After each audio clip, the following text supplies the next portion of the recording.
Hello, everyone. This is Co-Create Talks. There are three things to give away our guest for today's episode: photography, music, design. So here is Faye, with a multi-talented graphic and type designer, the owner of Eagle and Bison Company, and has worked with Disney as a senior designer. Raul Esquivel. What could be his favorite font? Watch out till the end for you to find out.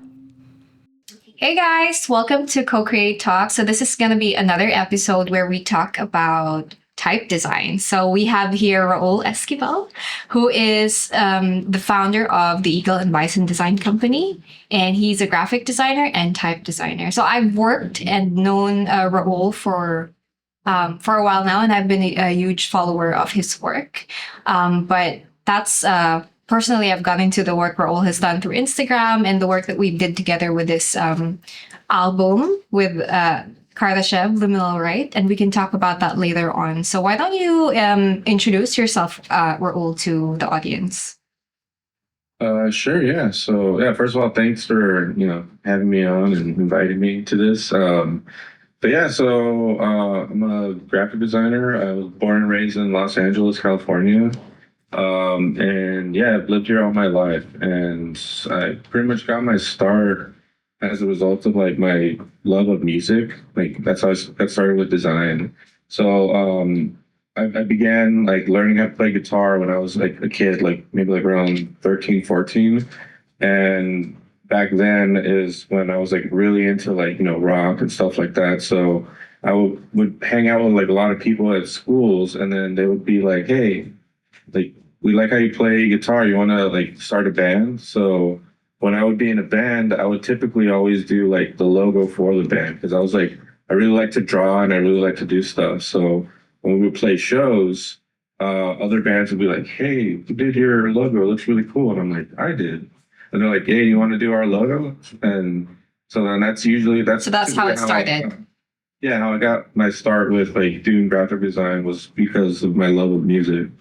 And like over the years, like it just, snowballed into like freelancing and then doing my own thing and working at agencies and like some companies I've been at.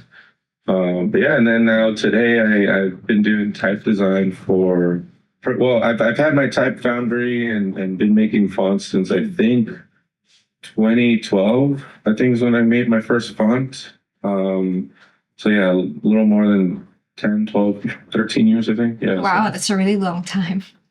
Yeah, I know. So what drew you specifically to type design? Type has always been something I've always been interested in, like just from like as a kid, like learning about like letter shapes. Like it's something that I always gravitate towards, and just like looking at logos and how like being able to recognize a font. Like once I was really into like typography and like learning like what fonts are and stuff, I can identify like, hey, this font that's used on the Target logo is Helvetica, and I would like point it out all the time, and my family would be like, okay, weirdo. That's usually the case with me as well. We're all like, when you bond with designers or with your family, you'd always use that as like a habit. It's a bad habit for designers. Like, oh, this is Futura and this is Helvetica. Exactly. And your family's like, no, I don't get it. Yeah. But then I try to explain to them like, yeah, I just like letters. I don't know what to tell you. Really cool. I would say, is there like a defining moment or mentor that shaped you in your path, for example, in typography or graphic design? I want to say yes. It's probably been like a accumulation of like, design leaders I've been under over the years at different companies I've been at. I probably would say my first true design mentor was a creative director I had when I was working at an advertising agency. Pretty much my first job that I had, which was advertising agency in LA called Something Massive. And it was a guy by the name of John Setson. He was a creative director, and he was somebody that really like, took a chance on me, because that was like my first professional job. I was 20 when they hired me, and I was like, I didn't have any clients under me. They pretty much took a chance on based off my portfolio and I guess my skills. And it's really where I learned a lot, like, what it means to work with clients, and personal development too. Like it taught me how to talk to people. Because I was like a shy little kid, like, That's always the 20 years case, old. right? Like designers are usually they have their own, like they work in silos, plus they feel like they work best when they're doing it alone, or they don't necessarily have to talk to people. But that's really part of like design leadership, I guess. Yeah. Yeah. So And you for me, started that off was really pretty, shy. yeah, for sure.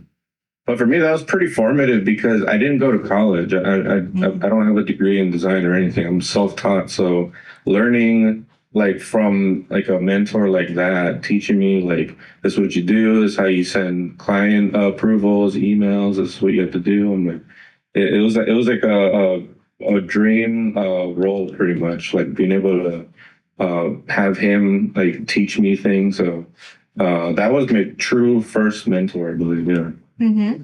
That's pretty cool. I mean, finding the right mentor is actually pretty. I mean, I would call it lucky, but like it's really up to us to determine who this person is and really approach. Because that in that case, I think that has been inherent with the company that you worked on. Now, tell me, did you had any experience working outside design? Actually, no. I've been lucky enough to be able to say that my only ever like working profession has been graphic design. Like I've never worked like a retail job or anything else. Like I have done other things like for money. Like I have done photography and videography like gigs on the side, but as like in terms of like full-time employment and what I do for a living, it's always been design. So And even photography is like really related to it's like the whole package. And when you said you yeah, were doing the logo, so other than being the band part of the band, you're also doing the logo. So that also means that you design the type and the glyph or the brand mark, right? So that's a whole package right there. Oh, yeah. And it comes in handy when working on a project that requires a lot of different moving parts, and instead of like getting somebody else to like do like a photography or something else. I've been able to, accumulate a lot of skills over the years that I can pretty much do everything. And that's why I've been like I've always had such an entrepreneurial like aspect to myself that if I'm starting a new project, I want to learn every single part of it so I can do it myself. And it allows me to like know different parts of like different like business aspects. So that's it's true. been yeah, it's been like a tough thing to manage because then I get so interested in all these parts, but then I'm like, well, I should probably stick to like what I'm actually good at. So, That's a pretty tough decision, right? Because you're very capable. You're a multidisciplinary designer, I'd say. You're capable of doing this and that and like deciding doing designs for fonts or type is a really amazing dedication, and it's a niche, right? So I would say, for example, being in product design is also like a risk, right? Because you can also do photography and like branding, but doing or dedicating your life's work to a certain field in design is pretty hard on, like pretty tough.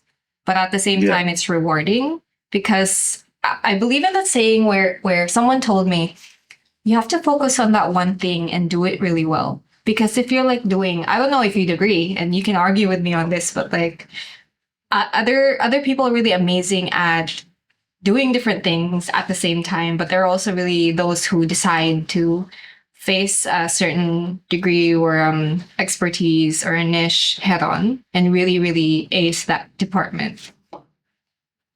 oh, yeah. I agree with that actually. Like, and that's always been something I've struggled with since I can remember. That I have a lot of passions, like stuff that I'm really interested in. Like, particularly the main three is like photography, music, and design. Like I've been playing. I've been doing photography a lot longer than everything else. Like I started when I was like 10 years old. Like my parents gave me a camera, and that made me fall in love with like recorded media and all that kind of stuff. And then when I was a teenager is when I started learning how to play guitar. And so that's something I've done for all like majority of my life. And then design came after. But design is something that I'm super passionate about because it's like really fun. Like I do it for fun. Like that's why I started making fonts, because it's fun. Like I wake up, first thing I do is just like open up my computer and start working on fonts and like or design stuff. So That's one thing that I can't figure out. Like when I'm doing branding or designing a certain logo, it's pretty easy for us to tweak with like the glyphs and the marks, but like that thing you do with the fonts, it's pretty tough. Like someone has to be dedicated to be working on that, because you just sometimes just end up changing the kerning or stuff, but then like really tweaking, adding a bit of personality to the font, that's something else. It's a talent right there. Yeah, that's one thing that's fun too. Just like seeing what kind of like how letters work with each other, especially like making ligatures is one of my favorite aspects of design. It's like seeing how you can merge and connect letters and pieces of letters. So like, yeah, to me that's like so much fun. Yeah, and in the advent of pandemic, there was this trend in social media, right, where you have what was it called, Raul? Like everyday type, or was it a type a day or a letter a day? Do you remember that? Yeah. It was what was it? Yeah, I know what you're talking. I think it's like a series where it's like 36 days of type. There you go. Yeah, that's true. Yeah, that's the one. And everybody's on it on the trend and like just putting in their creativity and like designing a letter a day. And it's pretty awesome to look at. Like you see personality in the letters that you create. I was in my head, I was thinking of like this question, like how do you balance function versus personality in your work? Like, cause it's like creativity and design at the same time. Like how do you try to be scientific or follow the rules, and when do you actually add in the creative bit? Like it's really just part of the process. It's the questions like how do you usually take into these types of projects, like adding in the function and the art at the same time?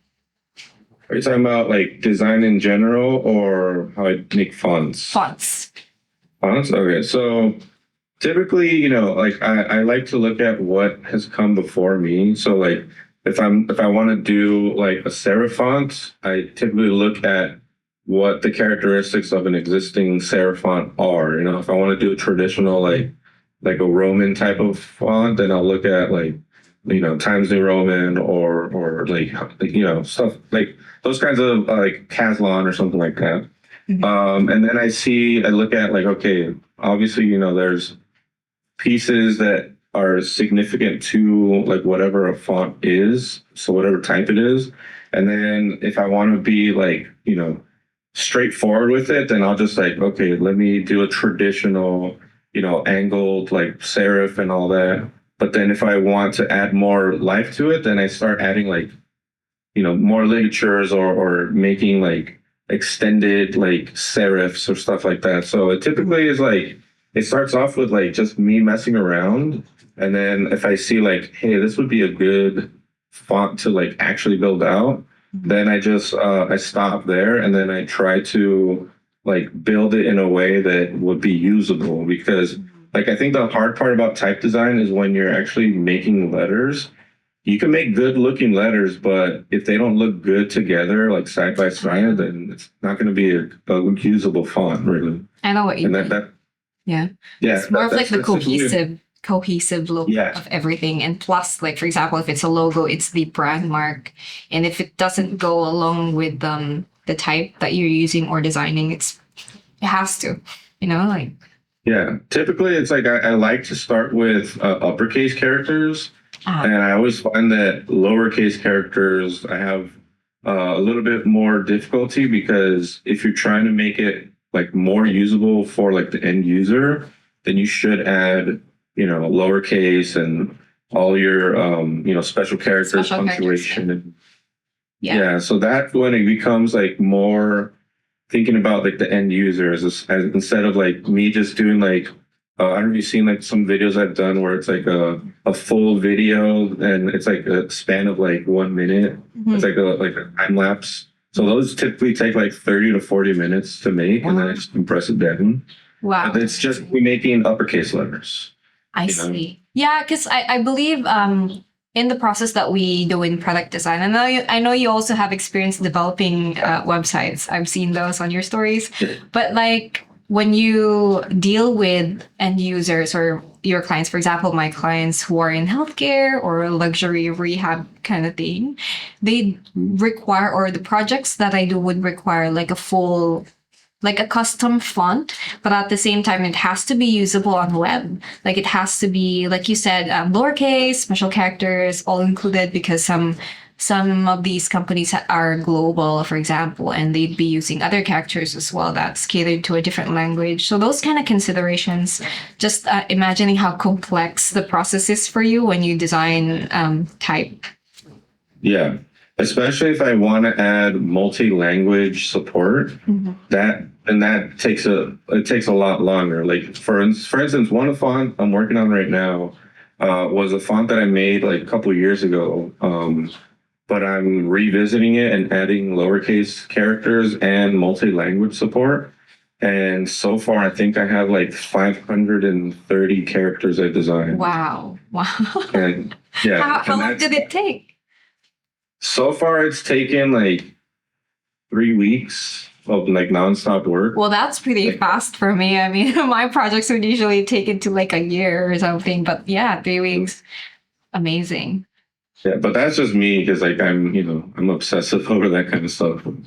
But it's stuff like that. Like if I'm thinking about the end user and I'm thinking about like, well, I want to see how many people can actually make use of this font. Let me add multi-language support, and that with that comes the challenge of designing characters in other languages that I don't know how to speak or read. True. So I have to like look at, okay, this is what this character looks like, and like, designing like the umlauts and ogonek and all that kind of stuff. Like we don't use those in the English language.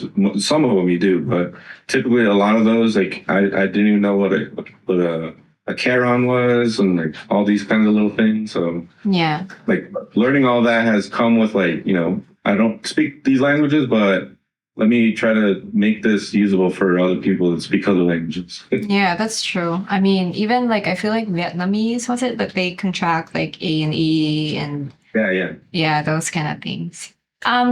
Let's circle back or go back to, because I know that you've shared a lot about your experience with working at Disney. I know that's not specific to type design. So how did you pivot towards that career?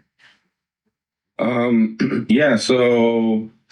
worked at under Disney under the FX Networks brand, which is a channel, and they also make a lot of shows that premiere on like Hulu.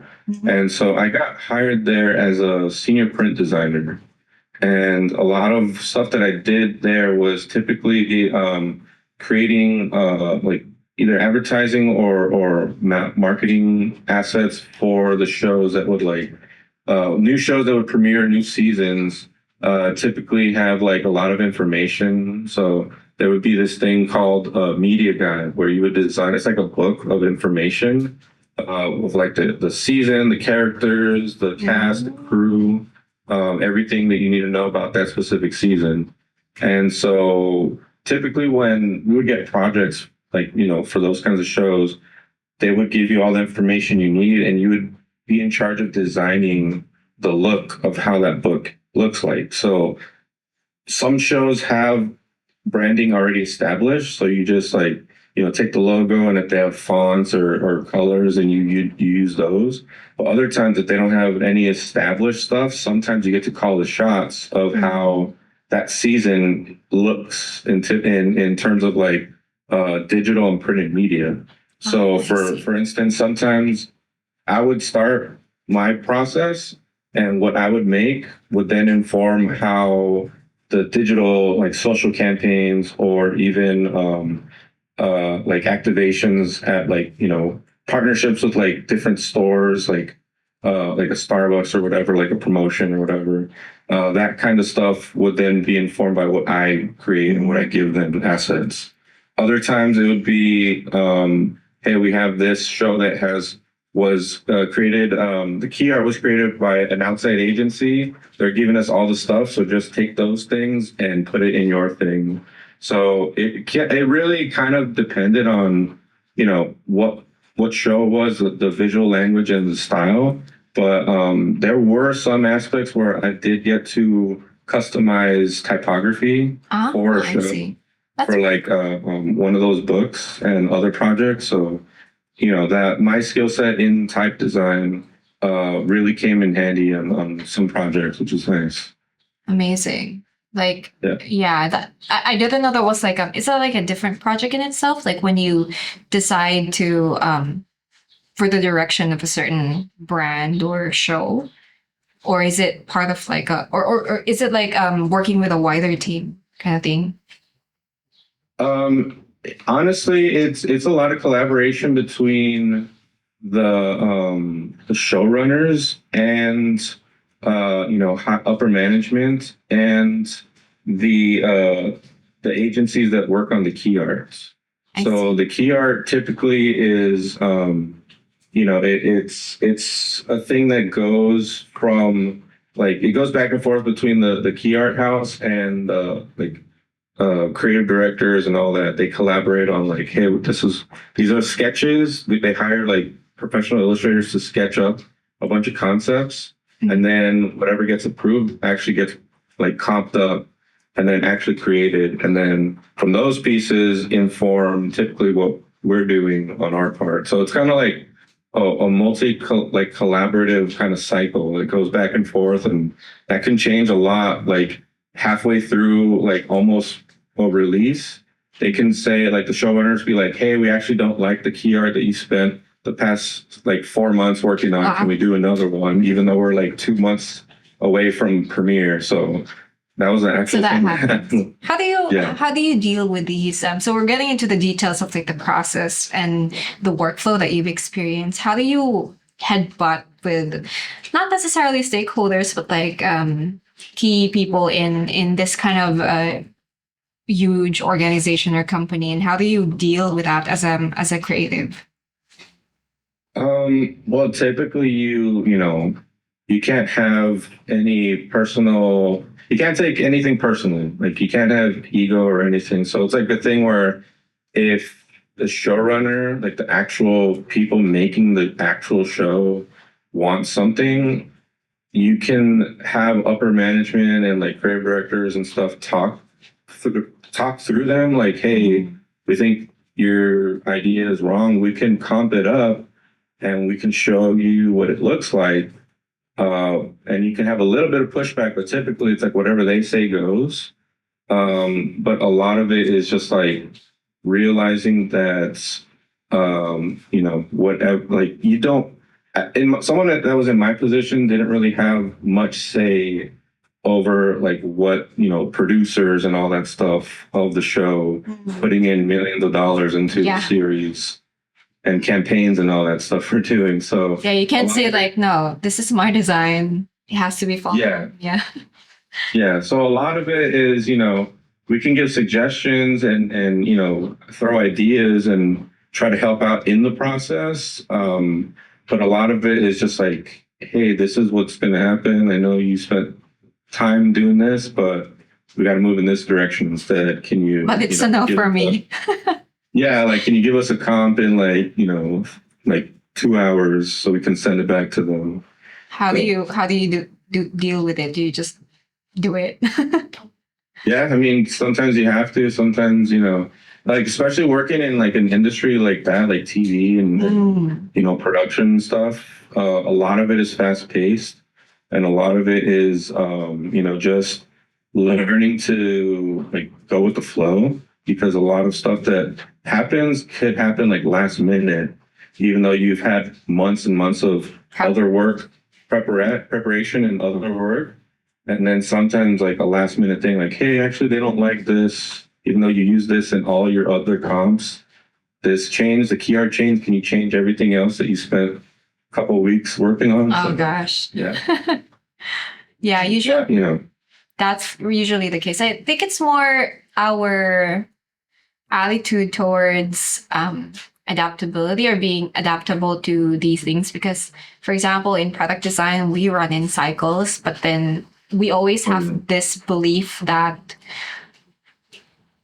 things could change, and we have to not love our work too much, because when it changes, that really changes a lot of the aesthetic. But at the same time, it's really more in the functionality. Like, I could just imagine the work that you did for Disney, for example. Has a lot of customer experience consideration to it, since you are also helping like the guides and stuff like that, and really making sure that it's usable for them, not just for yourself, or even considering who will be the end user. That's really a leadership kind of mindset in design, because it's no longer, I think we've matured enough to think that our designs are only used by us.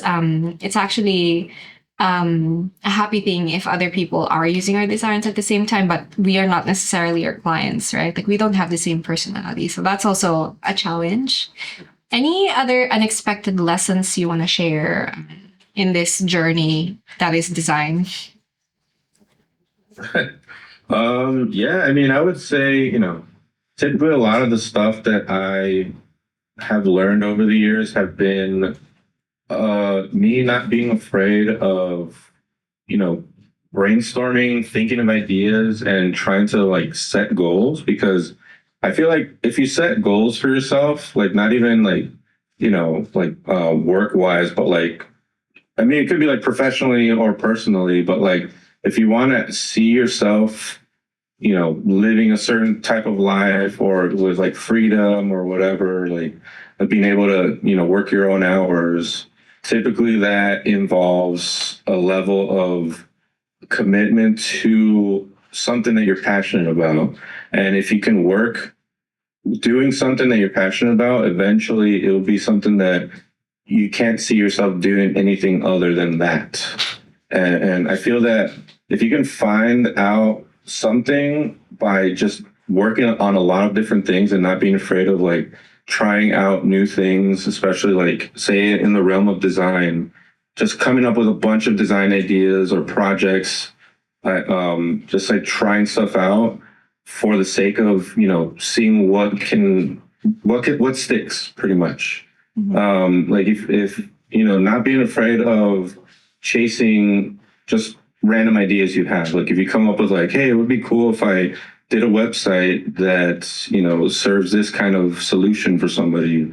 Like if you have the means to design and develop that site and build it, why not just put it out there, Like it serves more purpose outside of your brain than if you just like keep it in there and you're like always wondering what if I would have done this, But I would say a lot of experimentation leads to a lot of sometimes like a lot of growth, Like one of my best projects that I worked on that I feel like changed the course of my life was a clothing brand that I started when I was 20 years old. It's called Ethereon Clothing.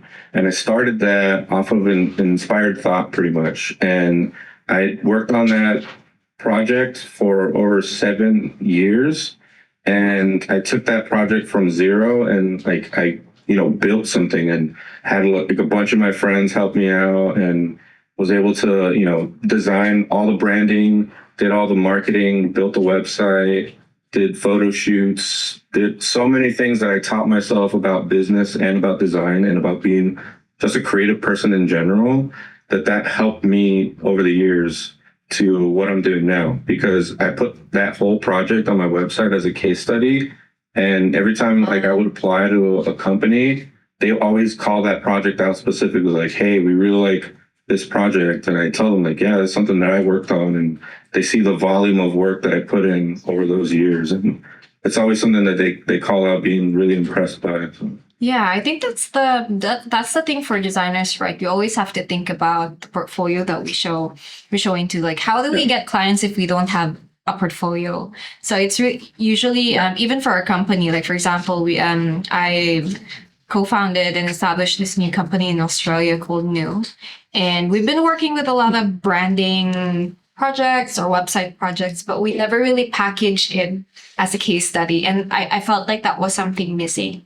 And it takes a lot of work to actually put something together because there's just a lot documenting and a lot of like thinking about like what was the opportunity, what were things that we could have improved and the problems that we were trying to solve. So that's a lot of thinking of work that you did like months ago, but that actually helps you land better in clients that are in the same industry, for example, or like, for example, what we do is serve or have SMEs, it's like our clients.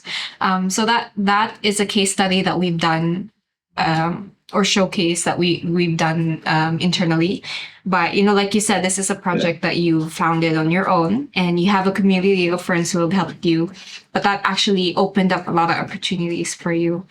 So, what are your any process or, for example, tips that you would like to share to anyone listening who wants to like create their own case study, or where do they start? Because these things are pretty hard to start, and if you don't know who to connect to or what to do, what would be some things you want to share about that?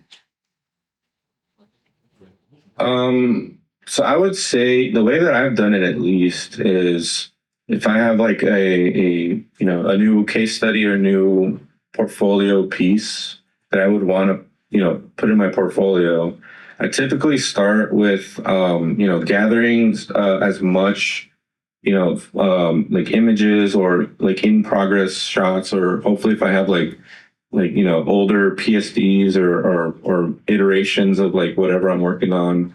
And then if I could see that I have all that documented, then I kind of start building it from like chronologically. So I typically also like to do write-ups of my process. So I start off with like an overall like overview of like, this is what this project was about. And then I go in like, here are round one concepts. And this portion, I started with this idea and led to this, got some feedback, and then did this. And then below I show like what the first round ideas like generally are.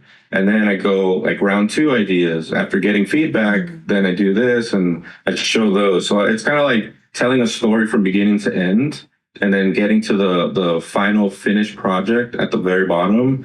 And if you can, I would say like, putting stuff in like context. So if what you're doing is like a poster design, put it in like a poster mock-up or something, or if it's like a t-shirt, put it in a t-shirt mock-up, stuff like that. But stuff that like kind of visually captures your attention, and instead of just posting like, just images on the page, put it in context. So that way, if somebody's seeing like, hey, we like this design you did, it's really cool, we can totally see you doing something similar for us because we saw your vision on the finished project. Yeah, I think that's the beauty and purpose of a case study or a portfolio. I think a lot of designers who are new at doing design, they usually just showcase a bunch of mock-ups with no context, no stories. And I've spoken to a few people at Meta, and they have this concern, like, a bunch of, in a company, for example, there are going to be a bunch of like people submitting portfolios, and how do you compete with that? Like, for example, someone's really really good at type design or like graphic design, how do you compete with that? I think nowadays what people or stakeholders are looking at are portfolios that actually tell a story, like you said, right? Because it's, for them, it's no longer useful to show like a mock-up, like, what is this gonna do for my company? Like, they always have that mindset of like, there are gonna be a lot of amazing designers out there, but who is that one designer that can actually do the work that is required from us? And like having that story of like, because that's what my boss actually shared with me. Like, he doesn't want to see a portfolio that just shows the end work. He wants to see how it began. Like, obviously it's not the first iteration. Nobody approves the design the first time, right? And that's something that we've learned. Everybody has experience with, like, they don't usually approve the first design that you submit. So, and I think there's beauty in looking at the iteration and like the changes of the design that you've actually built, and that how that has contributed to your client. That's actually something that stakeholders find very, or like has more chance in getting hired, Yeah. I feel like the part about that too that like a lot of people don't think about is being able to show your design thinking and your design process in your portfolio. Because if you have something amazing that you made, yeah, like anybody could make that, but if you show your process, that's a lot what a lot of people don't show is like how did you end up at that, final piece. Like it's more interesting to see if you have initial sketches and then like the process, this was version 1, version 2, and then you see like compare the beginning to the very end, how much different, and the reasoning why it looks so different. I think that is something that a lot of either prospective clients or even employers would want to look at, because then they'll see like, hey, we don't have to worry about holding this person's hand while Sure. them like they're trying to show us something. They're effective communicators and they know how to talk about their process and the reasoning for what their design decisions are. So that's something that I feel a lot of people need to be more like aware of, because that's something that will help them in the long run. Right, that's true. And speaking of iteration or changes, any thoughts on AI? AI. I mean, I have, thoughts about it in terms of like what it's used for and ways that it could be useful. I feel like a lot of people who are, scared of it typically just see it at face value as like, oh no, my position as a designer or developer or something is potentially being threatened, because here comes some kid that spends all his time learning AI. He's going to be able to do what it took me like 20 years to do. But I feel like in a way there it's like a two-sided thing. There's like you could be kind of cautious about it, but also realizing that a lot of what these like newcomers that only know about design or only about AI don't know the intricacies and design decisions that come with actually knowing how to design something good From and scratch, yeah. Yeah. yeah, because then they're just focused on the end result, which is looking something that looks nice, but they don't focus on something that's usable and looks nice. So a lot of what I view of AI in terms of like, say, graphic design in general, there are aspects to it that I can see can be used to aid the process, not replace the process. Yeah, I like that. Yeah, that's actually true. Because sometimes, or if you're not actually familiar with how to integrate AI in your work, you'd actually just be using what AI has produced when you feed it once. I think Yeah. it produces a better output if you like feed it multiple times and be more thoughtful about what to say to AI or feed AI and not use it as like the end Yeah. result, because that's like not necessarily stealing, but like it lacks a bit of thoughtfulness in what we do, engineering. Yeah. It's kind of generic. Yeah, because if you're using it generally to like speed up your workflow, but to get to the end result faster, I think you're using it wrong. You need to use it as a way to improve your process and kind of cut down on like all the stuff that you waste a lot of time on. So like, for instance, one way that I use it is to help me come up with like, say if I'm doing like a new font, right? I need to like test out the kerning and stuff. I could just tell it like, hey, can you give me a long list of kerning pairs? And then it just spits it out, copy paste, put it into the AI, into the font design program, and then I start kerning from there. As opposed to me manually typing out lowercase a, uppercase a, lowercase a, and then lowercase b, uppercase a, lowercase b. So like that like takes forever. But if I can just have that be spit out for me, like from AI, it's like that speeds up my thing like way more, like way faster. It's really just about being efficient, not necessarily being better. Yeah. More efficiency through like monotonous kinds of stuff, not necessarily things that are taking over my process, pretty much, like my end result. Right. I want to talk about the album that we did together, like Liminal, right? But before we get into that, I want to ask you about like the tools or rituals that you can share that help you like stay in the flow, since we're already talking about that. Sure. So, I do a lot of stuff typically like in Adobe products, Photoshop, Illustrator. I've been using those the longest.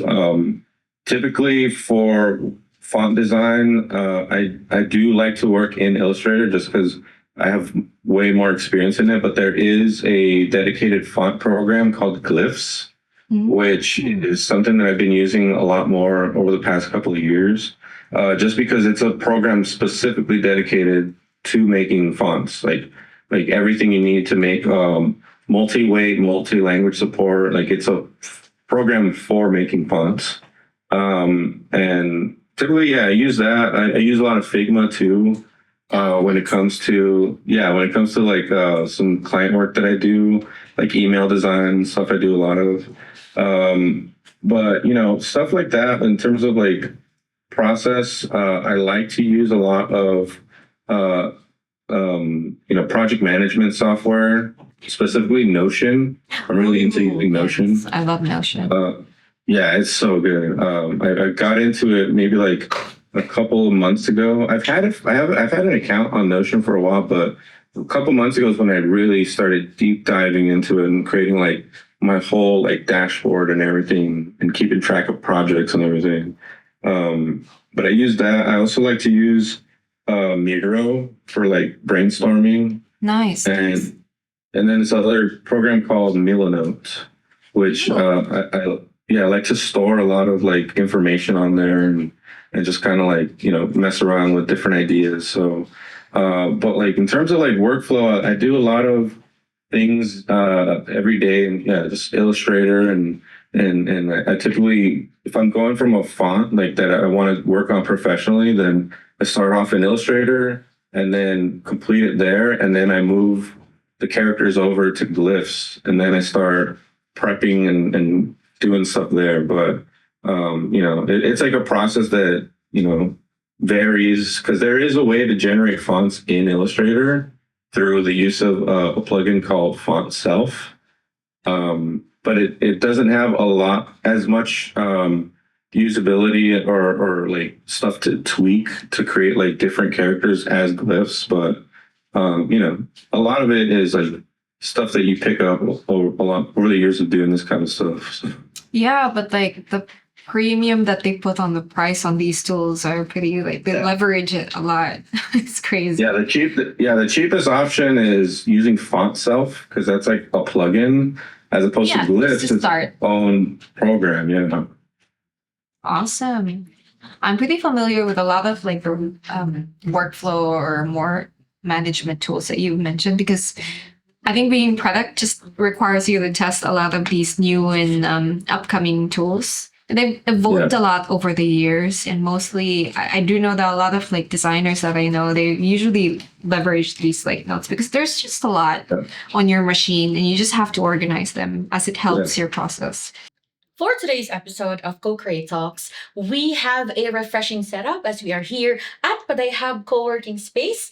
It is designed for focus, and it is easily located in front of Bagarino Complex here at Barangay Bara, Dipolog City. So do check them out, and they are open Mondays to Saturdays from 9 a.m. to 9 p.m. Okay, so let's talk about the album. Let's talk about the band. Shout out to the guys. I'm not sure how you got to know them, but like for me, so this is how it is, guys. So I did the art because a friend of mine who is the same age as me, doesn't go to the same school, but is in the same city. Carl has recommended me to this band that he knows or has worked with for like a lot of albums prior. And he's recommended me specifically for the Liminal Right album. So I did a lot of iterations on the distortion because that's the thing that I do in painting.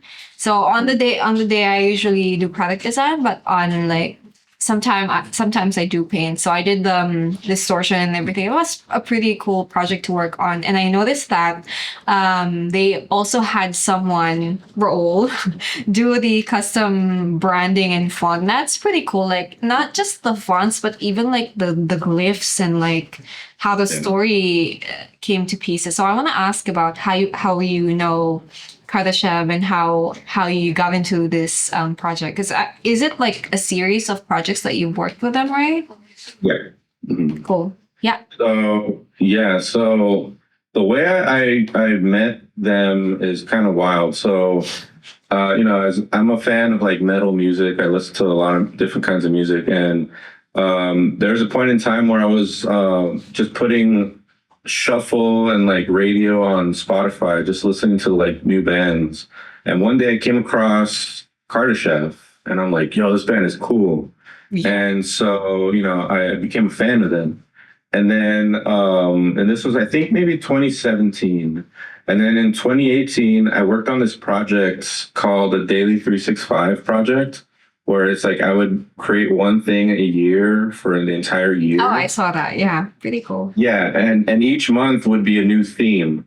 And so, like I started off with illustration, like hand lettering the first month, and then like patterns, and then photography. And then when I got to, I believe it was June or July, I think it was July, I did a series for that month where I did retro metal band logos. So it was like kind of like retro chrome looking logos.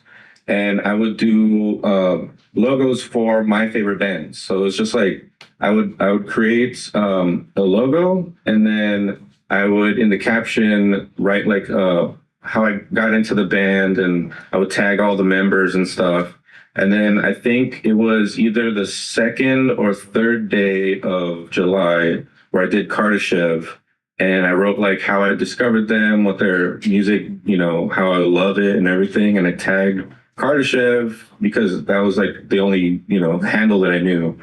And then it wasn't until like maybe a day or two later that they commented, they're like, hey, we really like this. It's awesome. And then they DM'd me, and it was Nico at the time. He DM'd me and he's like, hey, we really like that cool metal logo you did. Do you think we could use it as a shirt?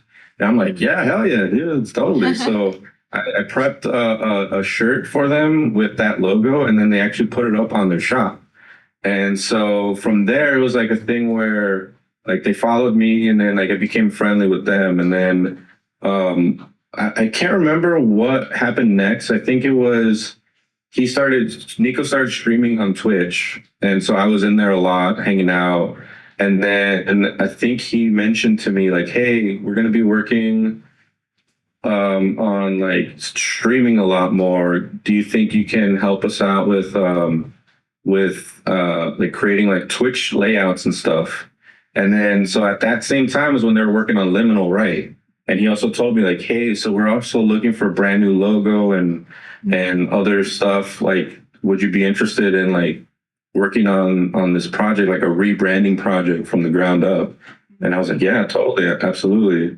And so that was like a process. He told me the story of the album and what it meant. And then I also knew about the story of the previous album, which was the Almanac. So that's like all sci-fi kind of thing.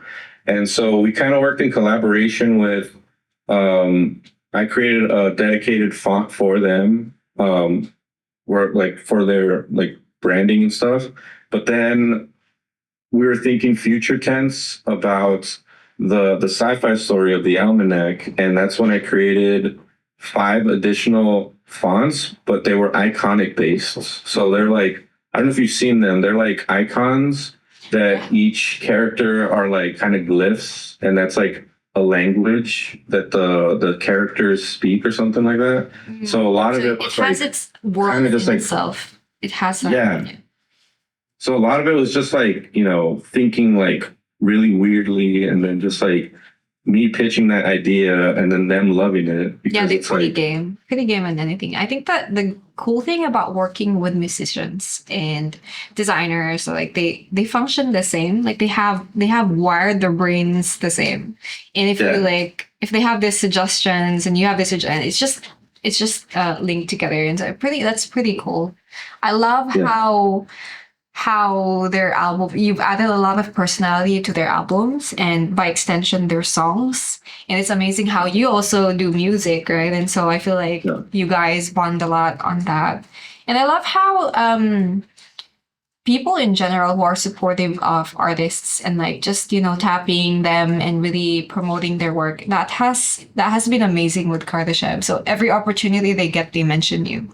Every opportunity Yeah, they yeah. get for like showing off the collaterals, they always make sure to call you out. Yeah, yeah. And like specifically also with the upcoming album, Alinea, I got to work on the album layout for that one. So that was a lot of fun. And that was taking Carl's work too, like his illustrations and laying them out. So it was really nice. And the cool thing that they've been doing, which I didn't realize they were gonna do, is one of my fonts that I released, it's called Cortez. They actually use it for their branding now. So if you go to their page and everything, their lyric videos and all that, now they're using my font, which is cool. Oh, that's And amazing. Yeah. and Amazing. and even then too, Nico allowed me to use my font for the layout in the booklet. So when you get the album, that's my font all over it. So it's pretty nice. Amazing work. Have you, or after Kardashev, is this sort of like a niche that you do? Like you would do this as well for other bands out there? Is this sort of like what you want to do in future?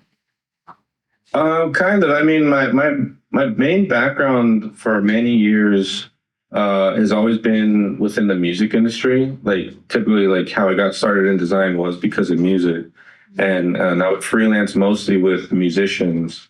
And for a period of time, I worked for one of the largest music like entertainment ticketing websites, Ticketmaster. I don't know if you have Ticketmaster, but I worked for them for about 6 years, doing in-house design, creating stuff for various artists, bands, musicians, and I was there, from 2016 to 2022, and in that time, I worked with like over 400 artists, I believe, just like working on all kinds of things.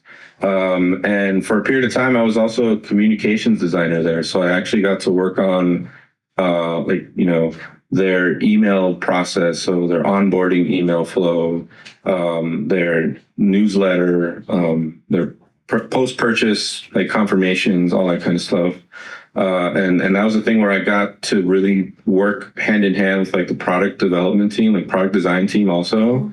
And so that's kind of like what drew me into like having a larger knowledge all across design pretty much. And since it was in the music industry, that's something that's always interested me, and being a fan of them, like of Kardashev, that's like, I would work for them anytime they asked me to. So.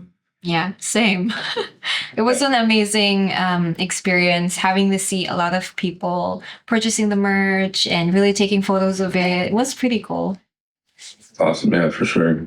I've still yet to meet them though, so in person, but Yeah, besides the pandemic. Yeah. I'm pretty good buds with Nico, and I chat sometimes with Mark too. Like I don't know if you know his other channel, Art of Box Academy. Yeah. I did the branding for him. So. Oh, so that's his personal. Is it more of like an education slash? Yeah, it's like music, like vocal, like education, like for harsh vocals and singing. But yeah, he approached me also to work on the branding for that project, for the Patreon and for the YouTube channel. Right. Awesome. Now I want to ask you a few questions outside of that experience. What excites you, I guess, about the future of type design now with the technology and what the speed up process, like what are your thoughts on that? I for me, in terms of like, I guess the future of it, I don't what can be improved. Obviously, I feel like type design can only be so much improved if there's like, improvements on language, which, we only have so many letters and characters in the alphabets. But in terms of designing type, I don't know. I don't know what can change really, because a lot of it is, you know, I It's would really just the say trends. you're trying to make, what's that? It's really just more on like reviewing older trends and then putting them back on. Yeah. Yeah. Yeah, because I feel like a lot of, if there's any improvements to the process, it would be in just like being able to have your kerning done a lot faster and smoother, because kerning's still a very manual process. Yeah. And it's like so time consuming, because you can think you have done every single possible combination of character and testing all the kerning, but then when you go and type like a weird word and be like, oh wait, I didn't kern this this character pair properly. I hope that's one thing that AI, if anything, can help, is that with kerning, because that's just probably like the most frustrating part and time consuming part is kerning, that because that really has nothing a lot to do with the designing of the type. It's just the usability of the type. I see. That's true. How do I hope that's an improvement. Yeah, I hope in the future they do. I'm pretty sure it's still in infancy right now, like AI. And even in the years that it has existed, they've improved a lot of things, specifically our workflows as designers. So hopefully they think about those nuances and like make our lives easier. Yeah, that would be my hope too, because yeah, we don't want to spend time kerning. Yeah, you would be surprised. I'm still in the process of kerning a font that I started like 2 weeks ago. And oh yeah, it's me working on it every single day. Speaking of working that you're doing every single day, any recent projects or collaborations or experiments that you want to share or are excited to talk about?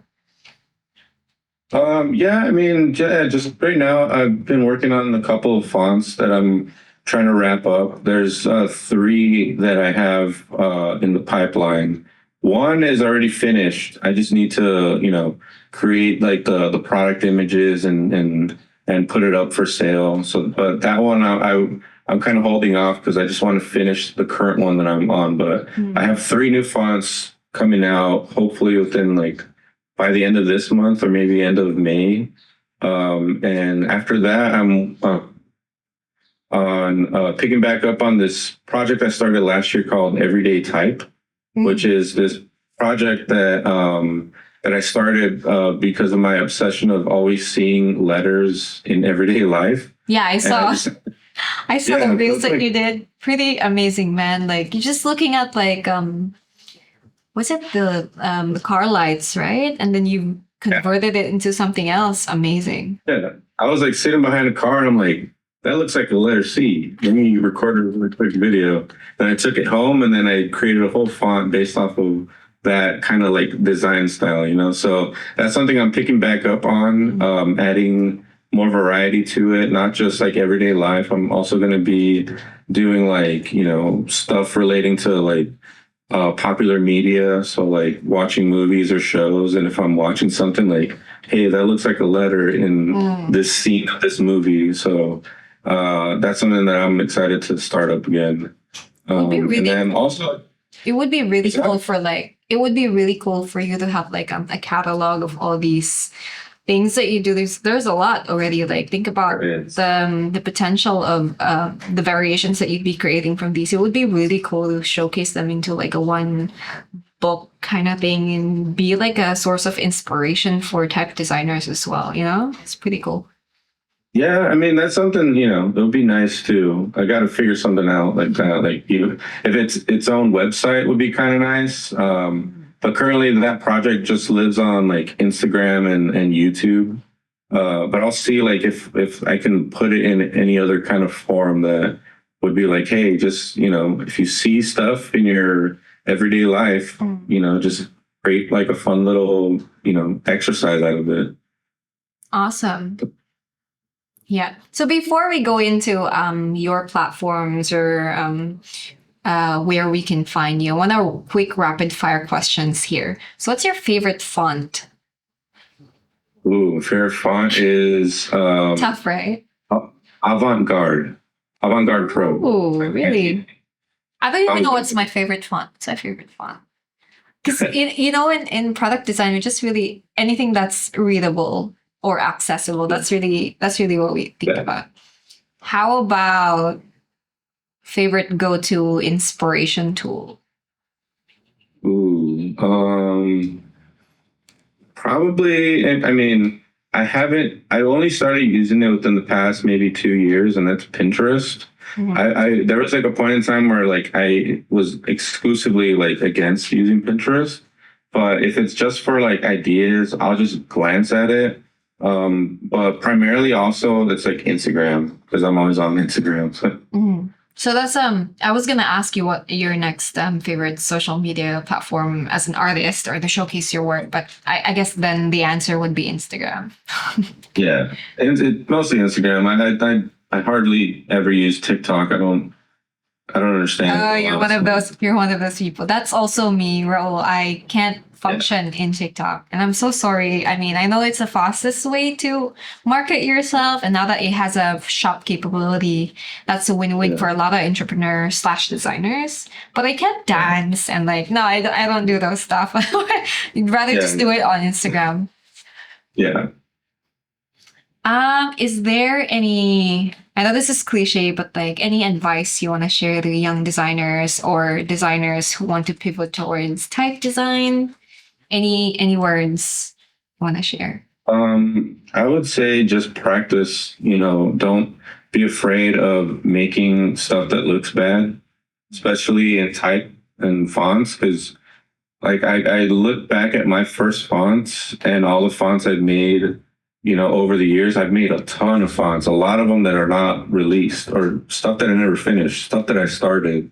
So it's like, don't be afraid to just like practice for yourself and not have any end goal in mind. Like, don't make things like, don't not make things because you're afraid if people will buy it or not. Just make it regardless. If you have an idea for a cool looking design or a font, just make it. And if you don't think it would be a good, like people would buy it, then don't put it out for sale. Just move on to the next one. Yeah. Just make stuff. Continuously make things. Yeah, amazing. Because like I also feel the same. Like painting, it doesn't. You don't necessarily produce a masterpiece right away. You always have a lot of canvas under the bed or like within the closet.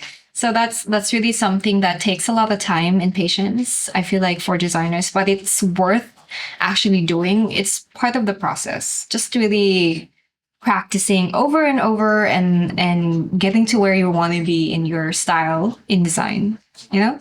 Also, I would add the thing that I like to do, which is see how fast you can make an alphabet. Like design an uppercase character set from beginning to end, and see how fast it takes you to do it. Because that's something that I do for myself to keep my chops up. Like It's like not I just for do it. content. It's not just for content. It's No. really part of the Yeah, process. yeah. The added is I can use it as content, but the benefit is that like it's like a challenge for myself. Like how fast can I make a font? Let me try to do it and let me record it so I can show people like, hey, making a font isn't that difficult. You can reuse parts to make new letters. Like that's all about efficiency. And then if you want to use it and continue it and make it something you want to sell, then you have at least a building block. And then now you refine it after that. That's true. Because, like, I think this is a lot of, and this is one of the topics that I talk about with designers slash creatives alike. I feel like, and you've had this experience with Disney and all that, like, there's a timeline, there's a deadline. And being a creative sometimes, and I've known a lot of artists that owns a deadline. Like it's up to me. Yeah. The persona's like, it's up to me whether or not this artwork is finished. So you don't get to decide when I turn this around, but like it also pays off if you're efficient in the work that you do, because the more clients you cater, the more work that you can produce, right? At the same time, it's really just personal development. Yeah. Just making sure that you are constantly like challenging yourself to improve and get better, because at the end of the day, it's like the only person that's going to benefit is yourself. If you keep on top of, you're practicing things, getting better, making sure you have an eye for design, because I think that's probably because you can have all the skills, but if you don't have that eye, like the skills aren't going to take you anywhere. You need to like refine your eye for design. Mm-hmm. Well, thank you so much, Raul, for that. Before anything else, where can people follow your work or get in touch if ever they, want to collaborate, etc.? Sure. Mostly I'm on Instagram at Raulativity. It's pretty much take my first name and take the word relativity and then just like mash them It's together. really smart. Love it. Yeah. Yeah. But yeah, Instagram. I sometimes use TikTok here and there when I get inspired to. And then I got a YouTube under Raulativity also. And then I have a website, I have a shop, Raulativity.com. And then I have my Type Foundry, which is Eagle and Bison. So that on Instagram, and then eagleandbisondesign.com. It's my shop. Awesome. Amazing. Thank you so much, Raul, for your time. And again, it was really lovely to have the opportunity to actually work on a project with you and get to know you. And I'm pretty happy that we've done this episode and show what you've done. So thank you so much, Raul. Yeah, of course. Thank you again for the invite. Awesome. Have a nice day. All right, you too. Bye. To those who made it until this part of the episode, thank you for listening. That was such an insightful episode, and please look forward for more. This is Co-Create Talks. Find us on Facebook, Instagram, YouTube, and Spotify. Bye!